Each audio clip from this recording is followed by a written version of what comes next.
जय गीता भागवत।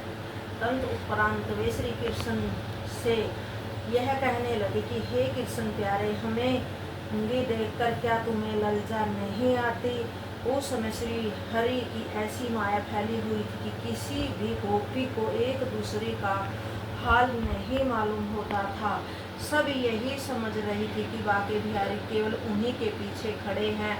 आज तो इस प्रकार जल क्रीड़ा करने के पश्चात श्री श्याम जी बाहर निकल आए। फिर एक रूप से प्रकट होकर गोपियों के वस्त्र आभूषणों को जो यमुना तट पर रखे हुए थे तोड़ फोड़ कर एक ओर फेंक दिए। जब गोपियों ने यशोदा के पास जाकर श्री कृष्ण की बुराई की तो वे इस प्रकार कहने लगी कि हे गोपियों, तुम आकाश के तारों को पकड़ना चाहती हो, तुम मेरे कान्हा को अपना पति बनाने के लिए यह सब ढोंग रचाती हो, तो क्या तुम्हें ऐसा करते और कहते हुए लज्जा नहीं आती?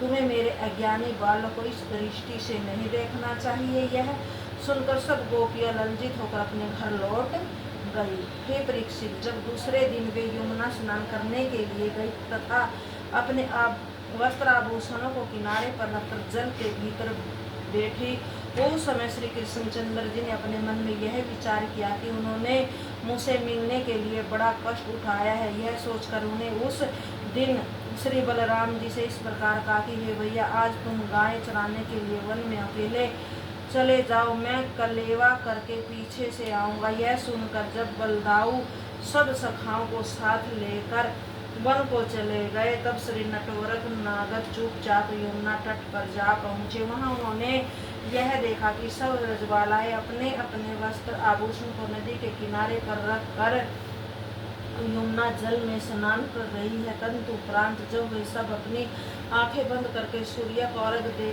देने लगे, उस समय श्री हरि ने यह विचार किया कि यमुना में स्नान करने से दोष लगता है बगैर कपड़े पहने हुए, अतः इन गोपियों को भविष्य के लिए यह ज्ञान सिखा देना चाहिए। ऐसा विचार करके श्याम सुंदर ने सब गोपियों के वस्त्राभूषणों को उठाकर एक गठड़ी में बांध लिया और फिर उस गठड़ी को लेकर आप एक कदम के वृक्ष के ऊपर चढ़ गए, प्रसन्न होकर बैठ गए और धीरे से अपनी बांसुरी को बजा दिया। उसी समय एक सखी ने चारों ओर अपनी दृष्टि घुमाने के बाद यह देखा कि मनमोहन प्यारे मस्तक पर मुकुट पहने, लखुटिया लिए, केशव का तिलक लगाए, गले में माला डाले, पीताम्बर धारण किए हुए कदम के वृक्ष पर छिपे बैठे हैं और उनके सामने ही वस्त्र आभूषणों की गठड़ी बंधी रखी है। यह देखते ही सब सखी ने सबको पुकार कर कहा कि हे आली, इधर देखो, वे माखन चोर आज हमारी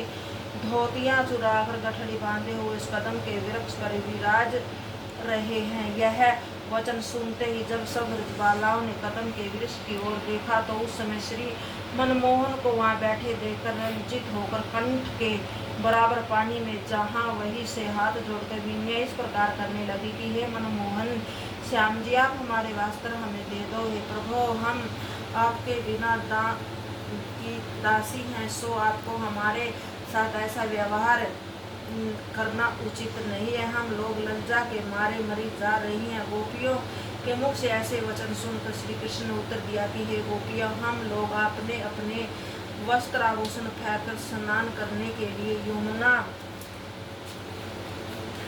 यमुना में घुस गई, सो मैंने तुम्हारे वस्त्रों की रखवाली की है। अब बिना मेहनताना दिए तुम अपने कपड़ों को नहीं पाओगी। हम गोपियां बोली कि हे प्यारे, हमने तो आपको अपना तन मन पहले से ही सौंप रखा और अधिक क्या दे। इस पर श्री कृष्ण ने कहा कि अच्छा, तो जब तुम एक एक करके जल से बाहर निकल कर आओ तब मैं तुम्हें कपड़े दूंगा। श्री श्याम सुंदर के ऐसे वचन सुनकर राधिका जी ने कहा कि हे मनमोहन, हम स्त्रियां बगैर कपड़े बाहर नहीं आ कैसे आए?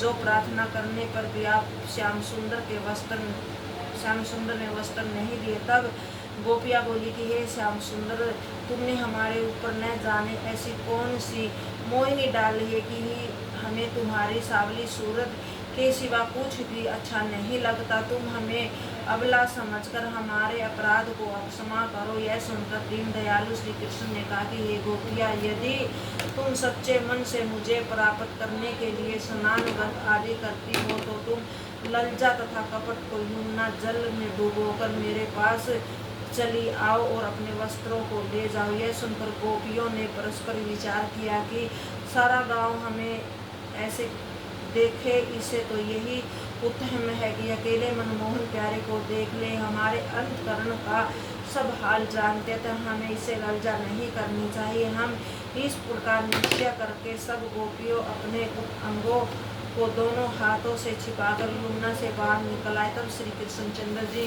के स्नो पूछ कर अपना मस्तक नीचे करे हुए खड़ी हो गई। यह देखकर श्री कृष्ण ने कहा कि ये गोपियों, तब तुम्हारे हृदय में कपट वर्तमान है, सो जो जीव कपटी होता है मुझे कभी नहीं पा सकता। तुम लोग एक एक करके मेरे सामने खड़ी होकर सूर्य देवता को हाथ जोड़ो, तब मैं तुम्हें वस्त्र दूंगा, क्योंकि तुमने व्रत में स्नान करके जल अनिष्ट देवता वरुण जी, यमुना जी और सूर्य नारायण का अपराध किया है।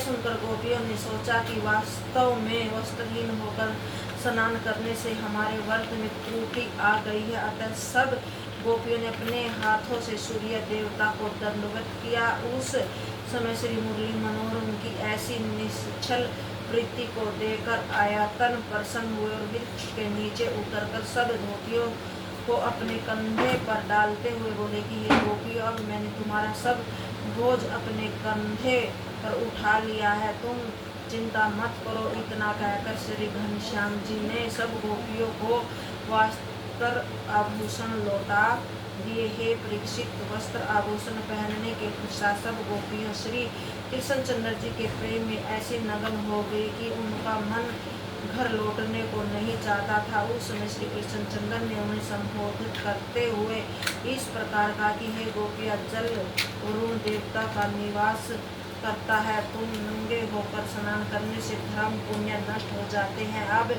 तुम्हें यमुना स्नान तथा व्रत रखने का संपूर्ण फल प्राप्त हो गया है। अब मैं अश्विनी शुक्ल पूर्णमासी को तुम्हारे साथ रासलीला करके तुम्हारा मनोरथ पूर्ण करूंगा। जय गीता भागवत।